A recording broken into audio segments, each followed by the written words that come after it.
కంచ భూముల్లో సుప్రీంకోర్టు నియమించిన కమిటీ పరిశీలన ప్రారంభమైంది. పార్టీల నుంచి అధికార వర్గాల నుంచి నివేదికలు సేకరించింది. కంచ భూములపై నివేదిక ఎలా ఉండనుంది? కంచ భూములు రక్షిత అటవీ ప్రాంతంలో ఉన్నట్టు తేలితే ప్రభుత్వం నెక్స్ట్ స్టెప్ ఏ విధంగా ఉండబోతోంది? హైదరాబాద్ లో సెంట్రల్ ఎంపవర్డ్ కమిటీ సిఈసి కంచగచ్చబౌలి భూముల్లో పరిశీలన చేపట్టింది.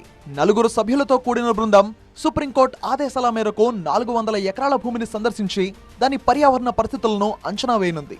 సిద్ధాంత్ దాస్ నేతృత్వంలో సిపి గోయల్, సునీల్ లిమయే, జేఆర్ భట్ సభ్యులతో కూడిన కమిటీ గురువారం మధ్యాహ్నం 2 గంటలకు ప్రభుత్వ ఉన్నతాధికారులతో సమావేశం కూడా అయింది.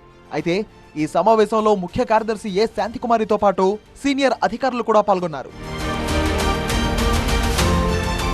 కంచగచ్చబౌలి భూములపై వివాదం ఇప్పుడు దేశవ్యాప్తంగా వివాదాస్పదమైంది. అయితే ఇది పెద్ద రచ్చకు చర్చకు తెరలేపింది.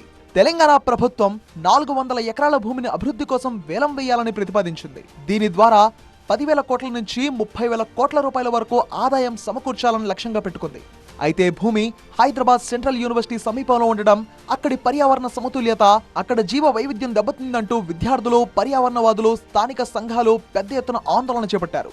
400 ఎకరాల భూమిలో 72 కంటే ఎక్కువ రకాల చెట్లు, 230 పక్షి జాతులు, 27 షెడ్యూల్ 1 వన్యప్రాణుల జాతులు, అరుదైన సాలీడు జాతి వంటివి ఉన్నాయంటూ అభ్యంతరం వ్యక్తం చేశారు.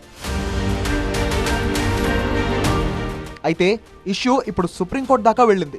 విచారణ చేపట్టిన అత్యున్నత ధర్మాసనం అభివృద్ధి కార్యకలాపాలను నిలిపివేస్తూ ఏప్రిల్ 3వ తేదీన తాత్కాలిక ఆదేశాలు జారీ చేసింది.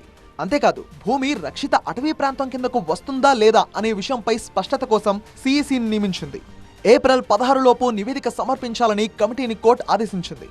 ఇందులో భాగంగా ప్రభుత్వ ఉన్నతాధికారులతో కమిటీ సమావేశమైంది. భేటీ అనంతరం ఈ వ్యవహారానికి సంబంధించిన పూర్తి నివేదికను ప్రభుత్వ అధికారులు కమిటీకి అందించారు. మరోవైపు మాజీ మంత్రి ఎమ్మెల్యే హరీష్ రావు నేతృత్వంలోని బృందం సైతం గచ్చిబౌలి భూముల వ్యవహారంపై కమిటీకి నివేదిక ఇచ్చింది.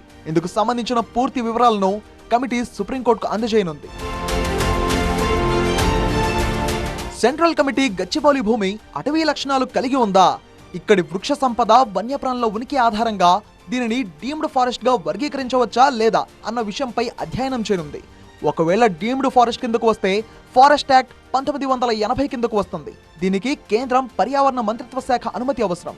అలాగే చెట్ల నరికివేతకు ముందు అటవీ శాఖ, స్థానిక చట్టాల నుంచి అవసరమైన అనుమతులు పొందారా అన్న విషయాలపైన కమిటీ ఆరా తీయనుంది.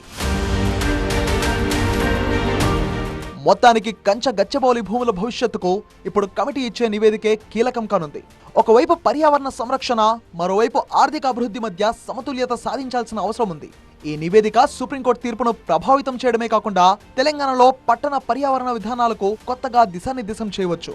అందుకే ఇప్పుడు ఈ సిఈసి నిర్ణయంపై అటు హెచ్సియు స్టూడెంట్స్, పర్యావరణవేత్తలు చాలా ఉత్కంఠగా ఎదురుచూస్తున్నారు.